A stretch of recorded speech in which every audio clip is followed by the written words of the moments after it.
Authorities have declared a national state of emergency as severe tropical storm Gabrielle swept away New Zealand's North Island. Daylight reveals roads and collapsed homes buried in mud. More details on this later in the news. Good evening. I'm CJ Hero. And I am Nina Richie Alagao Flores. This is Mata ng Agila International. And now for the headlines. President Ferdinand Marcos Jr. speaks with Ukrainian President Volodymyr Zelensky. Philippines files 8th diplomatic protest over China's aggressive acts in West Philippine Sea. Rescuers pull alive a Filipino worker from earthquake rubble in Turkey. Russia holds offensives as conflict with Ukraine continues in Mariinka. And City of Pines welcomes Let's Net Together stars.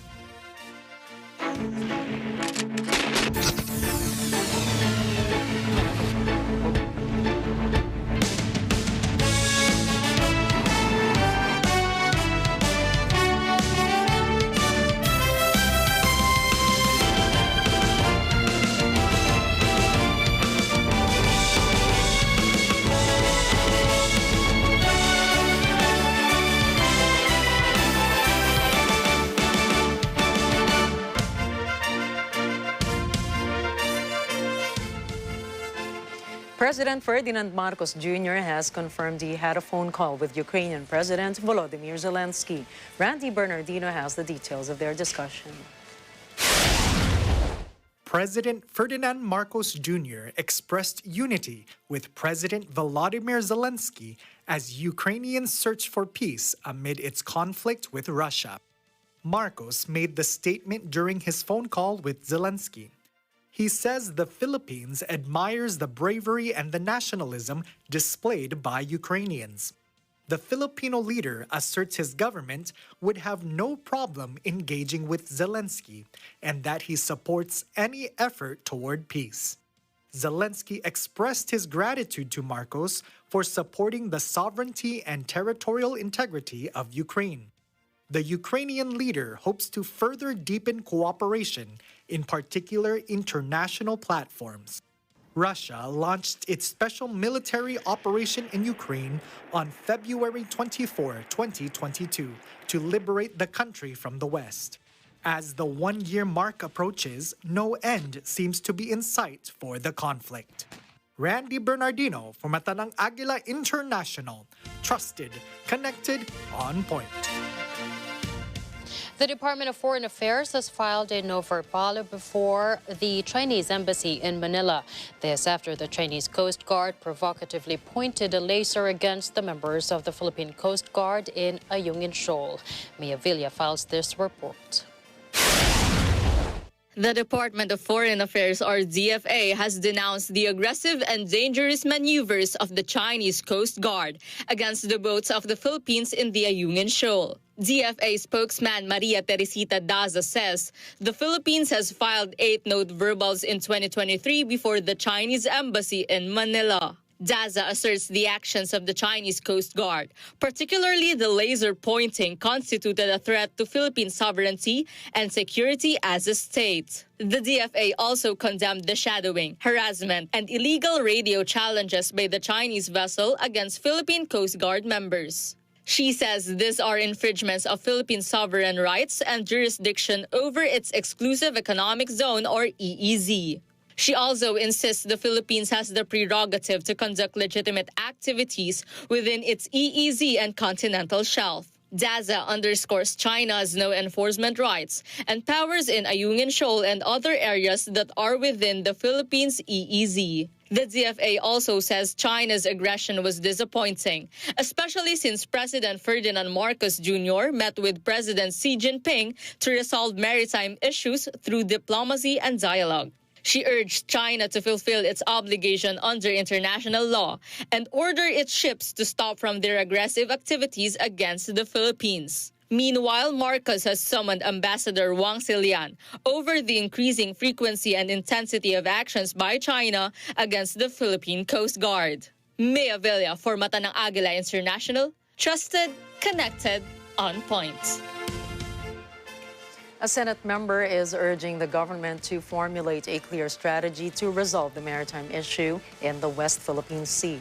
Mian Corvera tells us more.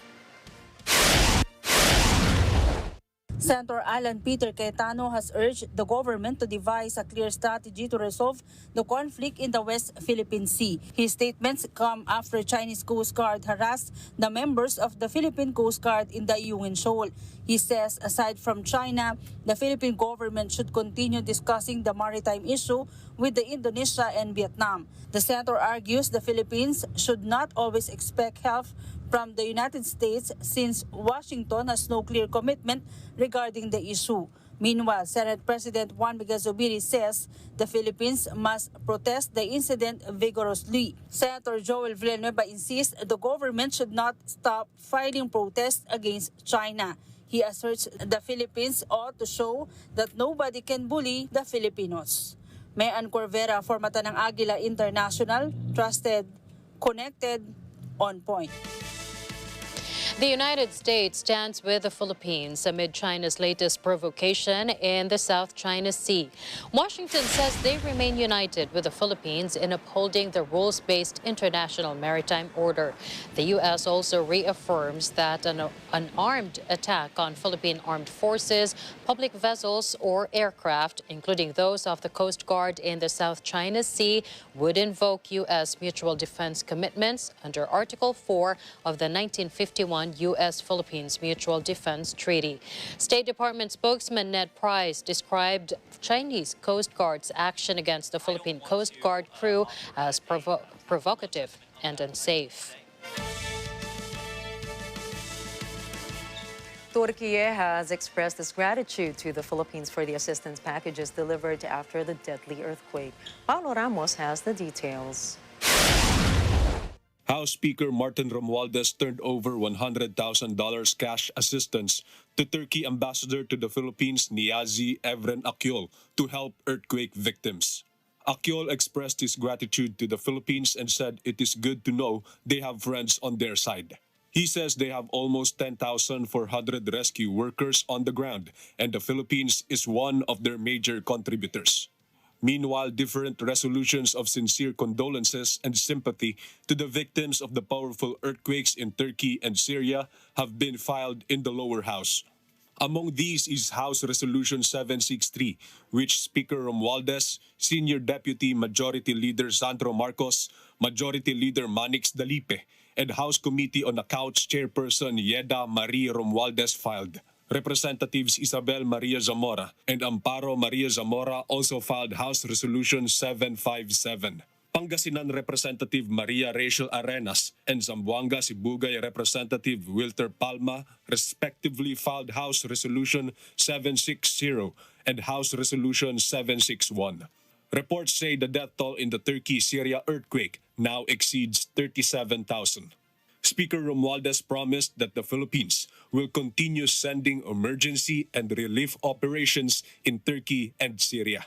Paulo Ramos for Mata ng Agila International. Trusted, connected, on point. A Filipino worker spent 2.5 days or 60 hours trapped in a collapsed building in Hatay, Turkey.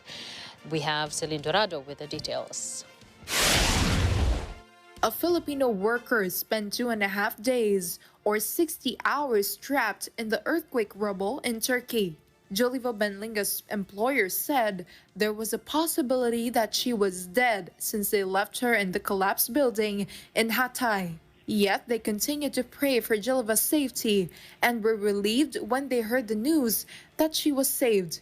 Rescuers pulled Joliva out of the rubble. She sustained wounds on her head, face, and hands. She was also dehydrated. Maribel, Joliva's sister, confirmed the good news on a Facebook post to let their families, friends, and co-workers know she is now safe.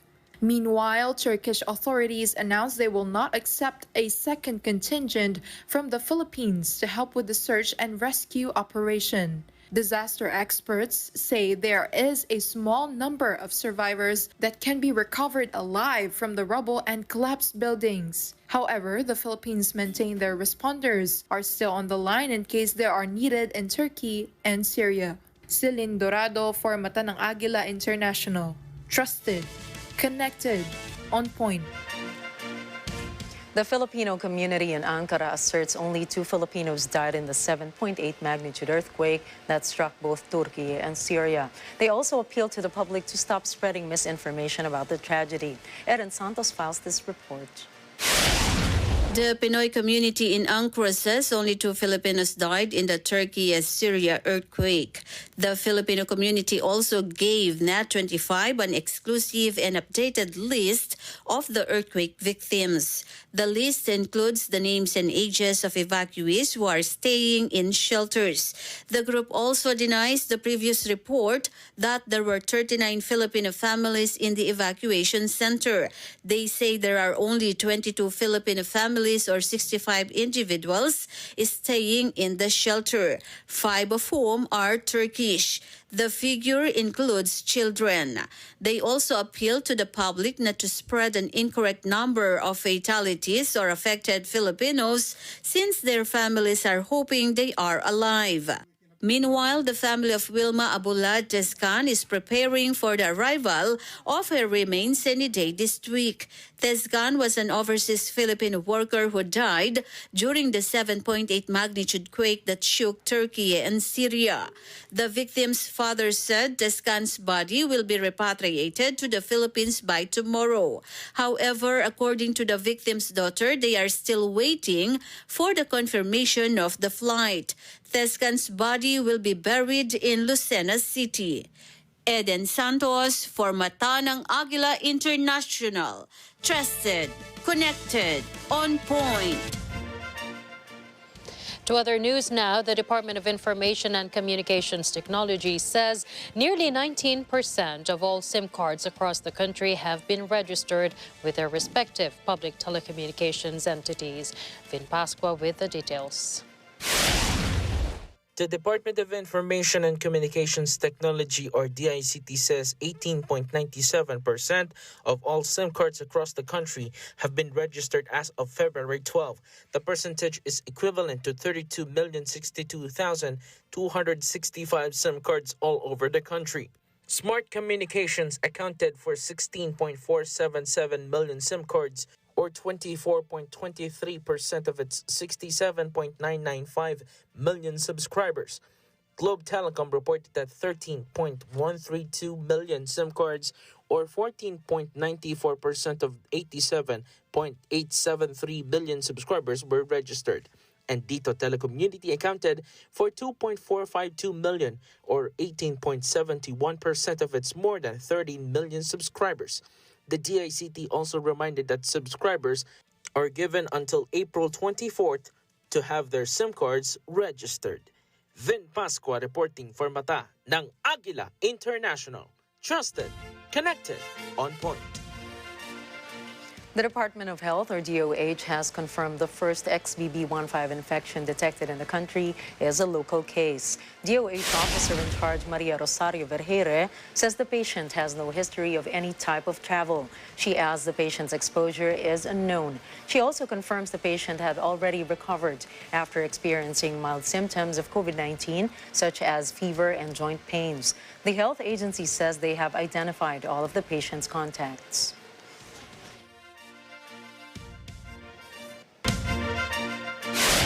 Coming up, a U.S. campus shooting leaves at least 3 people dead and 5 wounded. Tropical storm Gabrielle wreaks havoc on New Zealand's North Island. And death toll in the Turkey-Syria quake rises above 37,000. Mata ng Agila International. We'll be right back after the short break. Don't go away.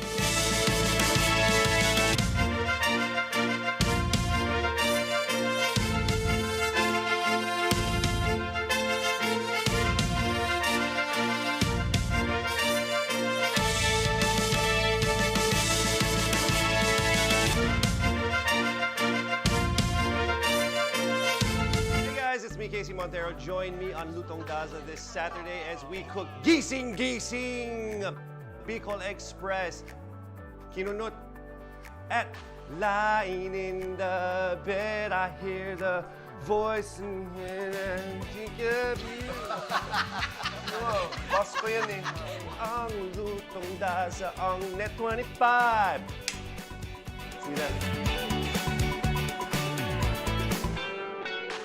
Nahanap ko yung health center. Magpapacheck up kasi ako ng mata ko. Ako na lang check. Malabo nga. Hindi ka pa ba naaawa sa taong yun? Grabe na yung hirap na napagdadaanan niya ngayon. Gusto mo ba siya? Naku po, parang bumalik na yata yung selective amnesia mo. Ang ibig mo sabihin, meron akong selective amnesia? Kung kailan araw ng kasal mo, saka ka magkakasakit ulit. Ikakasal na tayo?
The news continues here on Mata ng Agila International. A gunman killed at least 3 people and wounded 5 more on a U.S. university campus on Monday. He shot himself dead after a massive police manhunt. Thousands of students at Michigan State University were ordered to shelter in place after shots were fired in a campus building in the early evening, leaving 2 dead. The gunman fled to the Students' Union, where he killed 1 more person. This sparked a major police operation as officers swarmed the 5,000-acre campus. Just after midnight, police confirmed the suspected gunman had shot himself dead a short distance away. Police refused to give details of the victims, including whether they were students or faculty members of the university. University Police Interim Deputy Chief Chris Rosman says police found the gunman after a manhunt. The suspect in this incident was located outside of the MSU campus, and it does appear that that suspect has died from a self-inflicted gunshot wound. New Zealand declares a national state of emergency after Tropical Storm Gabrielle sweeps across the country. Officials are calling the storm, which unleashed its fury on the North Island, an unprecedented weather event. Gabrielle swept away roads, inundated homes with water, and left tens of thousands of people without power. Prime Minister Chris Hipkins says a lot of families have had to flee their homes, but says it's too early to say how many have been evacuated. Falling trees smashed houses and floodwaters blocked roads. Landslides ate away other roads, leaving many people stranded. Cell phone service has been disrupted. Local media reported that some people have been forced to swim away from their homes to safety. More rain and high winds are expected today, Tuesday, which will hamper rescue efforts. 1 firefighter is missing and another has been critically injured after a house collapsed in West Auckland. The death toll from last week's earthquake in Turkey and Syria rises above 37,000. Rescue teams are starting to wind down the search for survivors. The aid effort shifts to hundreds of thousands of people now left homeless. The February 6 earthquake is the 5th deadliest since the start of the 21st century. The United Nations decries the failure to ship desperately needed aid to war-torn regions of Syria. The UN warns that the toll is set to rise higher as experts caution that hopes for finding people alive dim with each passing day. Mexico paid tribute to a military rescue dog that died while searching for survivors buried under the rubble of the earthquake in Turkey. Mexican Marine and Army members honored Proteo in a ceremony Monday. The German Shepherd dog was among more than a dozen rescue dogs Mexico had sent to Turkey. The military tweeted a tribute that read, "You accomplished your mission. Thank you for your heroic work." A Mexican newspaper reported that Proteo had been described by his handler as a strong, hardworking dog that never gave up. The military gave no cause of death, but a media report quotes a UN official as saying the dog died of exhaustion. Proteo apparently lay down during a rest period, but never got up again. The head of NATO says Ukraine is going through bullets faster than the alliance can produce them. Jens Stoltenberg says stockpiles of ammunition are being drained. The current rate of ammunition consumption is higher, bigger than the current rate of production. That's a factual thing. But since we have been aware of that for some time, we have started to do something. We're not just sitting there idle and watching this happening. So that's the reason why we over several months have worked hard at NATO and also within the Rammstein format to ramp up production. Stoltenberg says he's confident that NATO members will be able to continue to support Ukraine as well as replenish their own stocks.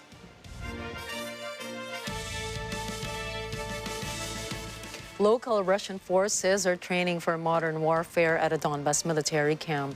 Soldiers are determined to fulfill their combat missions. RT correspondent Roman Kosarev files this report.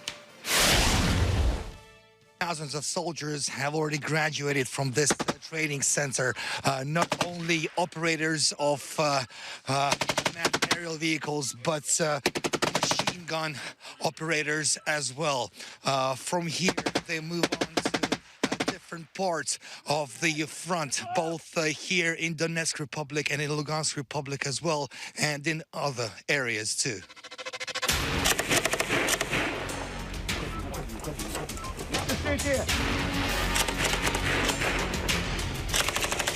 Хорошо! Молодец! Семен, молодец! Иди сюда. Our guys want to go to the front line. They want to fight. They are risking their lives. Of course, I can't see into anyone's soul, but what I can see is that our guys are determined to fulfill their combat missions. The center also includes first aid training in extreme situations for the military personnel for all the forces of Russia. Right now, they're going to show us one of the elements that's very useful on the battlefield. There is no need to use improvised means. We live in the modern world. We have affordable, effective, and statistically proven tools. Improvised means, like bandages from tampons and rubber bands, are ineffective. The Sparta Training Center was born right here in the Donetsk People's Republic due to the need for high-tech warfare. Initially, it was a school for drone operators. Any modern war requires a lot of attention to unmanned drone systems. And that's definitely not all. We are constantly exchanging information with people on the front lines. People who are using the drones are giving us feedback. Right now, it's a much bigger center. It covers tactical medicine. It covers machine gun operators as well. To date, it has taught soldiers from different divisions, from different platoons of the Donetsk People's Republic Army and Lugansk People's Republic armies as well. And today, it's one of the most important schools here. Roman Kosarev, RT, Donetsk People's Republic. Heavy fighting continues in the city of Mariinka in Ukraine. RT News visited the raging battles on the front line. Correspondent Igor Shtanov tells us more. Right now we are entering the small village of Mariinka, just outside of Donetsk. We have to do it at night because it is simply too dangerous to take this road during the day. In fact, the Ukrainian forces are so close already. We can see the flashes of their artillery firing towards the Russian positions. Under the cover of darkness, we head towards the troops' living quarters on the front line. We wake up to a surreal landscape, an epitome to desolation and death. Well, this is Marinka, and with the first rays of sunshine, the extent of the damage dealt to this little village, well, it becomes obvious, and it is close to 100%. You can see that all around us so far, we haven't seen a single building that comes to even close as to being intact, or more or less intact. The fighting continued throughout the night, although its intensity did die down, did recede a little bit compared to what happens here during the day. Well, Marinka is also a graveyard for NATO-made machines and vehicles like this APC that was supplied to Ukraine by Australia.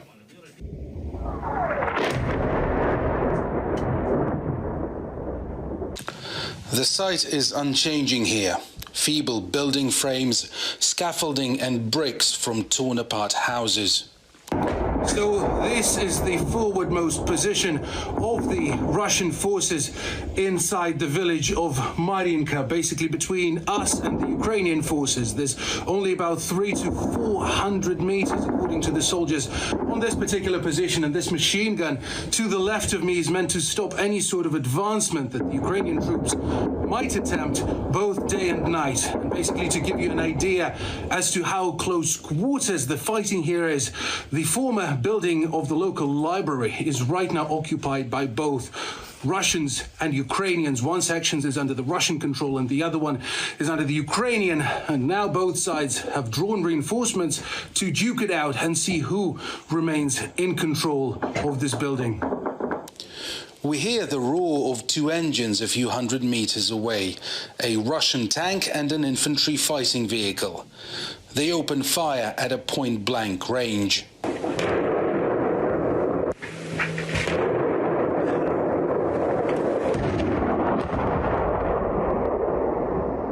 Russian troops control about 2/3 of the village. Kiev had 8 years to prepare defenses here and wasted no time. The density of battles is heavy. Ukraine is pulling up reserves, and we're grinding them down with artillery. The enemy has taken massive losses, and a lot of them are refusing to fight. As far as I've heard, there's a Kraken nationalist battalion behind them. The enemy is well prepared. They're holding fortified positions. Ukraine's staunch resistance here is not driven by principle, but cold military tactics. Losing this seemingly anonymous village means that Russian forces will flank Kiev's other frontline garrisons to the north. But there's no doubt among soldiers here. Soon they'll march on. Amiga Zhdanov reporting from the Donbass, RT. Russian private military company Wagner says it is no longer recruiting convicts. This may signal a shift in strategy. RT correspondent Steve Sweeney tells us more. Russian private military company Wagner has shot to global prominence, partly due to its role in the conflict in Ukraine. Its forces have played a crucial role in key military operations that have seen Russian forces take control of many towns. Its soldiers have been deployed in Syria, in Libya and many African countries where they have been welcomed as heroes. But in the West, Wagner is controversial. It is accused of war crimes and other atrocities. According to Western rhetoric, this is partly because of its policy of recruitment from Russia's prison population. We're in St. Petersburg, where we met with Spartak, a Wagner commander and former convict, who says that he joined not to be pardoned, but to fight for his country. I didn't think I would end up in Wagner. I signed the papers to go, and here I am. The boss came to our prison. He just made an offer and told everything how it was. The war is brutal. It's not the Chechen war. Some decided to go, and some didn't. I decided instantly. I wasn't even thinking about the amnesty. Yes, of course, amnesty is great, and my term is long. I had other motives. My relatives died there, and I was ready to serve the motherland if needed at any time. We asked him about his previous crimes, and if he feels that serving in Wagner is an opportunity for convicts to redeem themselves. I first went to serve in the security force in Chechnya in 2002. There were many issues to deal with in the motherland. I served until 2005 and was wounded in a special operation. After that, I worked here and there, studied to become a construction worker. To be honest, I didn't manage to find myself. I began to break the law and got locked up. After the war, I was young, maybe mentally unstable. Maybe I didn't understand something. In my own reality, I didn't make any further plans for the time after the contract. I was thinking about the guys. I was thinking about the performance of the assault group. We thought about the job and served as faithfully as we could. We tried to be useful. I personally saw death 10 to 15 times in front of my eyes. There it was. I left the trench for a second, and my friend was killed. I believe I have redeemed myself.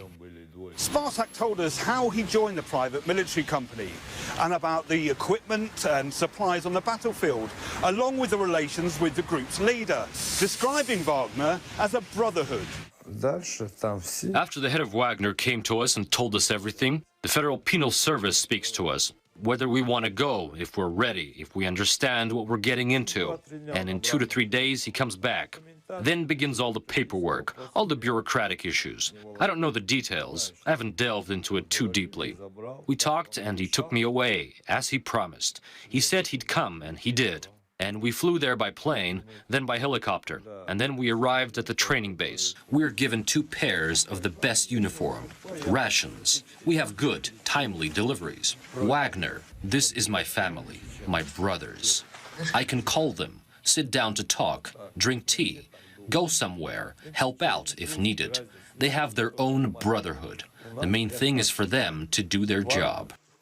I'm proud in general that I served, that I met the boss. I'm proud that I shook his hand. He taught me a lot. Spartak is convinced that Russia will win, despite fighting against foreign mercenaries and Western backers of the Kiev regime. Captured Ukrainian soldiers have been brainwashed, he tells us. They have a lot of propaganda there. They think that they will soon take Moscow, but they're afraid of Wagner. I captured this one Ukrainian, and he told me all sorts of nonsense. I think many guys are ready to serve with us, because they start seeing the reality. Even though there is information on the internet, they're still heavily zombified. We had our first battle, there were mercenaries there, Swedes, Norwegians, Poles, and many others. We fought with dignity, and we shot everyone. The task was completed in full, and then we left. As Russian advances on the battlefield continue, so does the West slanders and lies. An indication, perhaps, that the conflict in Ukraine is slipping through their hands. A viral infection almost as deadly as Ebola has been detected in the African nation of Equatorial Guinea. The Marburg virus causes a deadly hemorrhagic fever. The country's health minister says 9 people have died so far in an outbreak that occurred in a rural area in the country's northeast. After the government issued an alert, a lockdown plan has been put into effect. The virus causes a severe fever that often includes bleeding. It can attack several organs and reduce the body's ability to function on its own. The virus is carried by the African fruit bat. Although it does not affect the animal, it can be passed on to humans, who can then spread the disease to other people. Human-to-human transmission occurs through contact with blood or other bodily fluids. Up next, a Canada mayor resigns after admitting an affair with a staffer. Nikki Haley announces her run for U.S. president. And tax officials raid BBC India offices after a critical documentary. Do stay tuned. Mata ng Agila International will be back with more global news.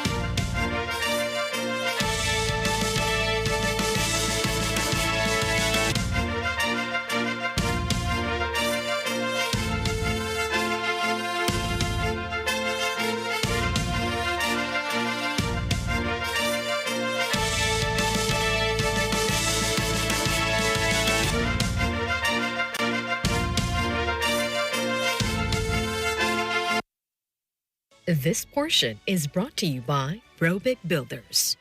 Quezon City Motor Vehicle Inspection Center.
In Canada, Toronto Mayor John Tory resigns from office after he admits to an affair with a member of his staff. Chanel Santos reports.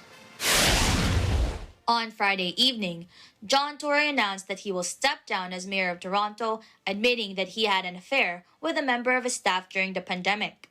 In his surprise press conference Friday, he apologized to the city of Toronto, his colleagues, and most importantly to his wife, Barbara Hackett, his 4 children, and 6 grandchildren. Tory and Hackett have been married for around 40 years. The 68-year-old mayor said that his affair with his office staff member developed during the pandemic when he was spending a lengthy period of time working away from home. The affair ended by mutual consent this year.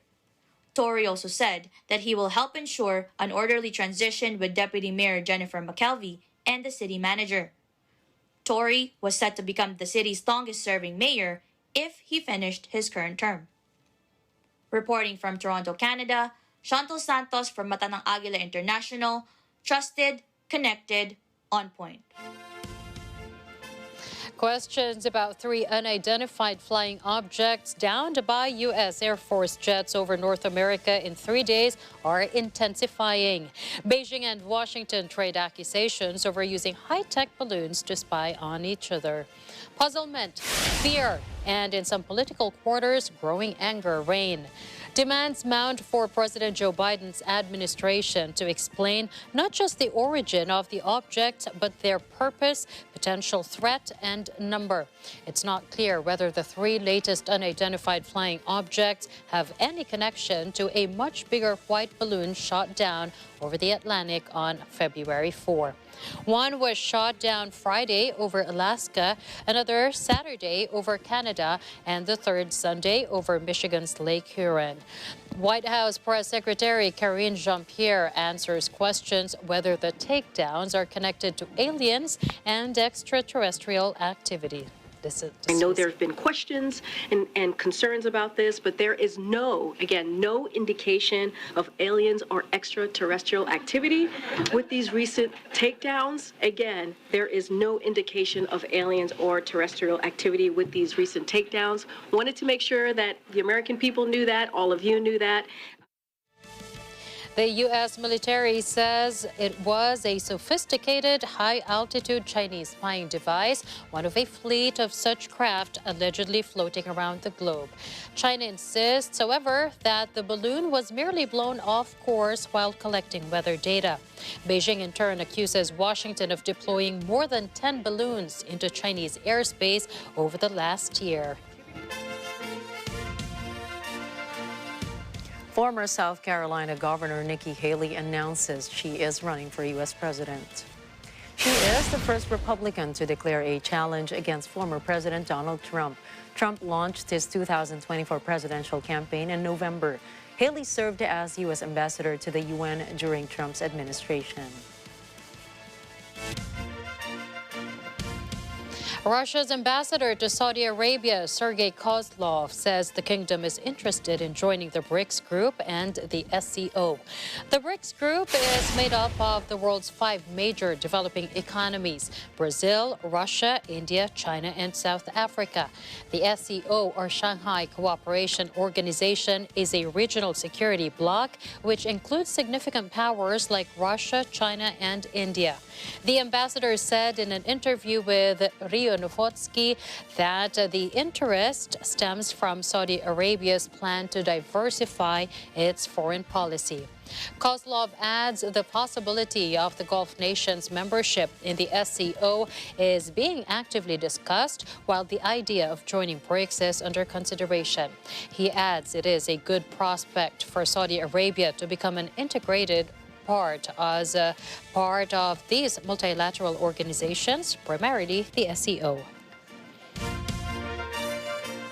Indian tax authorities raided the BBC's New Delhi and Mumbai offices on Tuesday, weeks after the broadcaster aired a critical documentary about Prime Minister Narendra Modi. Authorities sealed off the New Delhi office, which occupies 2 floors, and half a dozen officers were stationed outside to prevent people from entering or leaving. A BBC employee based in New Delhi said police were confiscating all phones. Last month, BBC aired a 2-part documentary alleging that Modi ordered police to turn a blind eye to sectarian riots in Gujarat state in 2002. The violence left at least 1,000 people dead, most of them minority Muslims. India's government blocked videos and tweets sharing links to the documentary using emergency powers under its information technology laws. India is showing off its arms-making capabilities as Aero India 2023 begins. Prime Minister Narendra Modi says the event will show the scope of the country's defense industry. Modi says a decade ago, India was a major importer of arms.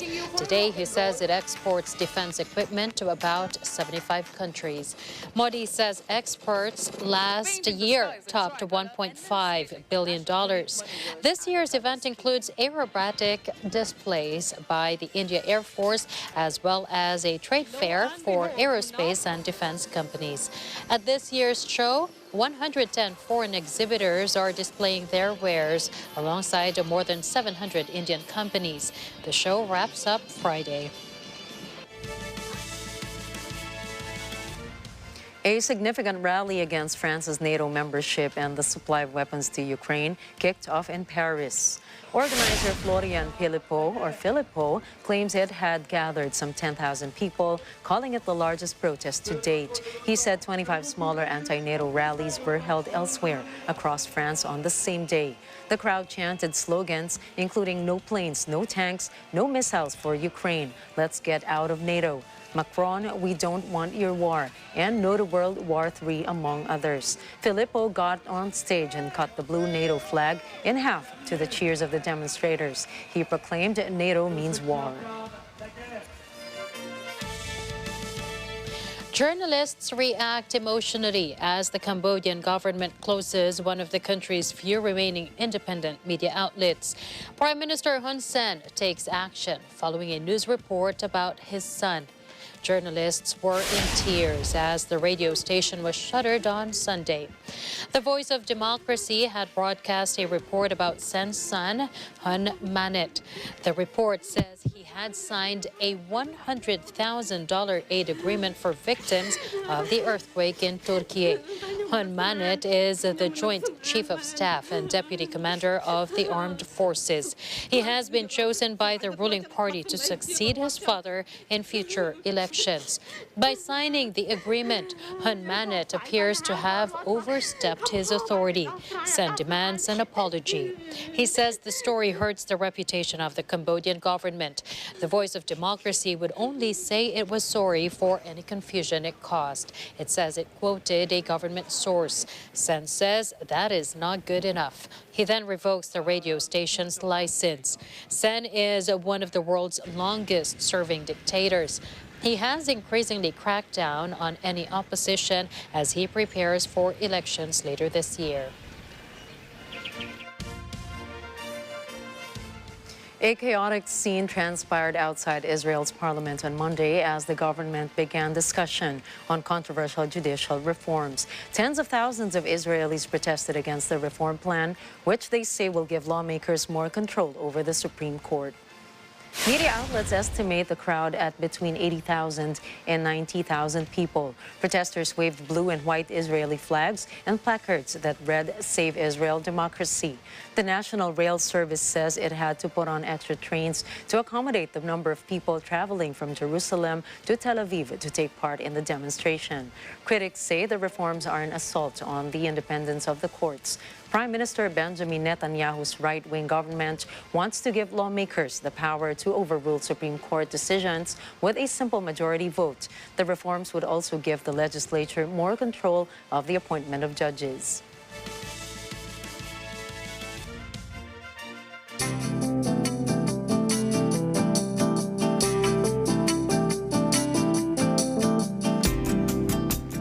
An olive grove in Turkey's Hatay province was split apart by last Monday's devastating earthquake. The lush fields have become a gigantic canyon. Drone footage shows the crack in the now unrecognizable grove. It is reported to be around 300 kilometers long, 30 meters deep and 200 meters wide. Experts say Turkey's land may have moved between 3 and 4 meters due to the earthquake, leading to seismic shifts in the landscape all over the country.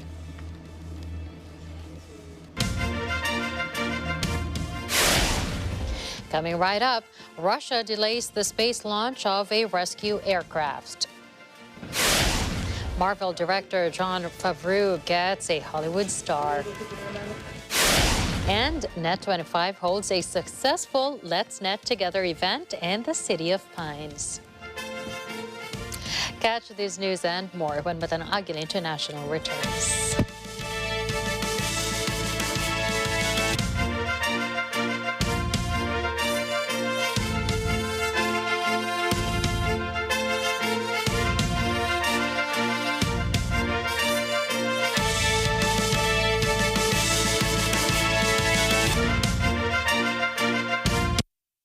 Susunod sa Counterpoint, usapang kalusugan muna tayo.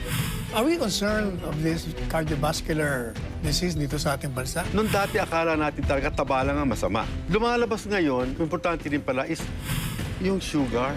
Kasama si Atty. Sal Panelo at Dr. Dante Morales sa Counterpoint, tuwing Miyerkules alas 10:30 ng gabi dito sa Net25. Pwede bang double? Double. Siya dapat na maging Secretary of Health. Ani ng sining ng taong bayan. Ako po si Catriona Magnayon Gray, Arts Ambassador ng National Commission for Culture and the Arts. Halina't makisining.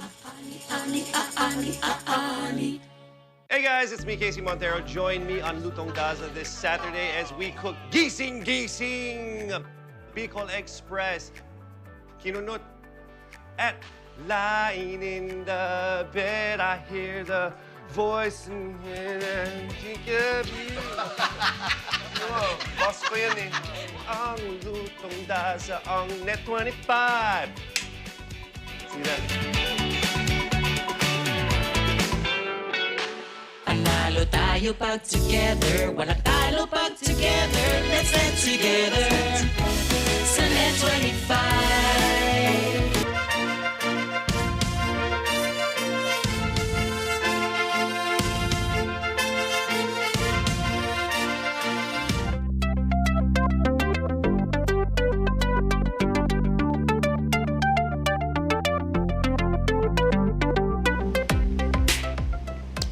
Russia is delaying the launch of a rescue spacecraft to bring home 3 astronauts from the International Space Station. The trio's return vehicle has been damaged by a tiny meteoroid, and they need another ride home. The original plan was to launch an empty spacecraft on February 20th to pick up the 3. That mission was postponed until March. The delay comes after the Russian Space Agency reported a new problem on the weekend with a supply ship ship that had docked at the space station. It apparently developed a coolant leak. The agency says it wants to find out what caused the leak and ensure there are no problems with the rescue craft. In recent years, Russia has had a litany of problems which led to the loss of satellites and spacecrafts.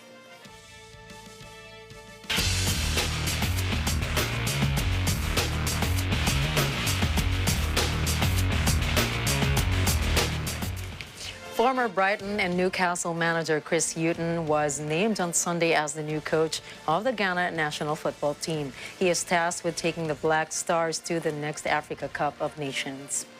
Since February last year, the 64-year-old had been working as a technical advisor for the team.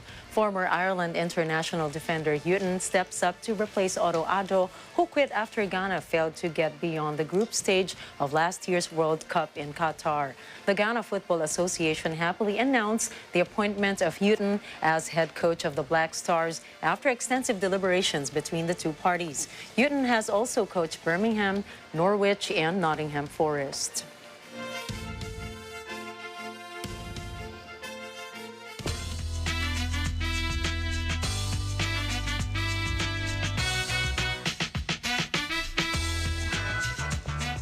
Actor and director Jon Favreau gets his star in Hollywood Walk of Fame. We proudly welcome to the Hollywood Walk of Fame, Jon Favreau. The Iron Man director is one of the producers in the Marvel Cinematic Universe. He is also the creative mind behind the Star Wars TV series The Mandalorian. The filmmaker says the star is special to him because it's not an award given for any particular project or movie. It's about longevity. Favreau produces films under his production company banner, Fairview Entertainment, and also presents a television cooking series, The Chef Show. We know him now as the Grammy winner, Harry Styles, but the One Direction singer had humble beginnings. Styles used to work at a bakery in Cheshire. Our UK correspondent, Arian Celestino, tells us more. The man that just does not stop, Harry Styles. Congratulations, Harry, picking up his second Harry Styles on Sunday won the coveted Grammy for Album of the Year, a surprising victory over heavy favorites Beyoncé and Adele. The pop sensation scored the award, usually seen as the night's most prestigious, for his third album, Harry's House, his most intimate yet, which combined twangy synths and soft acoustics with very personal lyrics. On stage, he said that it doesn't happen to people like him very often. The album's release marked an evolution for the one-time boy band heartthrob to the teenage masses, who has steadily grown into a heartthrob for all. Harry's House conjures the sonic equivalent of a warmly lit California afternoon by the pool and showcases Styles' developing songwriting skills. But it was not necessarily tipped for Grammy Gold, as it faced off against blockbuster releases from pop's titans. Prior to Sunday, Styles had just one Grammy to his name, and was perhaps better known for his flamboyant style and campy stage presence than his musical chops. Earlier in the night, he also scooped the award for Best Pop Vocal Album. His Album of the Year triumph was sure to draw comparisons to the 2017 Grammys, when Beyoncé lost out to Adele in the top category despite releasing the earth-shaking Lemonade. This year, her album, Renaissance, was considered a near shoe-in for the night's top award, especially after she became the winningest artist of all time, with 32 lifetime Grammys. But it was Styles who ended up with the golden statuette. He told his peers that one night like that night, it's important to remember that there is no such thing as best in music. From London, United Kingdom, this is Arian Celestino for Agila International. Trusted, connected, on point.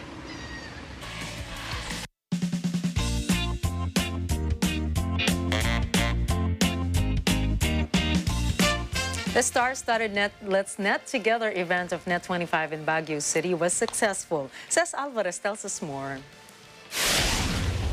Despite the cold weather, the stars of Net25 warmly welcomed residents of Baguio City in the recently held Let's Net Together event. The roster of talents was led by TVJs, Tito, Vic, and Joey. Anong Meron Kay Abo Club team, Empoy and Alexa, entertained the audience with a lively performance. Aramina and host of the Tara Game Agad-Agad Aga Mulak also presented a number. Always present and complete in Baguio was the happy squad of Kada Umaga, including Pia Guanyo Mago, Emma Tiglao, Diana Meneses, Wedge Kujamat, and Tony Petgaba, who brought good vibes to the netizens in the City of Pines. The performances of Eric Van Dolp and Epi of Quezon City brought a fun experience to the audience, while the girl group Fourth Impact displayed their musical talents. Net25 Let's Net Together has shown Dubai, Cebu, and now the City of Pines. In every event, Net25 stars bring even more fun to our countrymen and the whole family. It's only February, but we can definitely see an eagle soaring freely. The Net25 flight is expected to fly high in the coming months. Cez Alvarez for Mata ng Agila International. Trusted, connected, on point. And to help you go through this week, here's a quote from American writer Mary Ann Radmacher. Courage does not always roar. Sometimes courage is a quiet voice at the end of the day saying, I will try again tomorrow. Actually, if you ask me, courage for me is never, it doesn't ever. It's something that's calm. It sits very deep inside of you, but it's there and it's very, very stable. And you know, just take it one day at a time. Just take the challenges for today, and then tomorrow is another day. Exactly. And that's a wrap for tonight's news. Catch the latest updates on our social media channels. I'm CJ Hero. And I am Nina Richielago Flores. This is Mata ng Agila International. Trusted, connected, on point.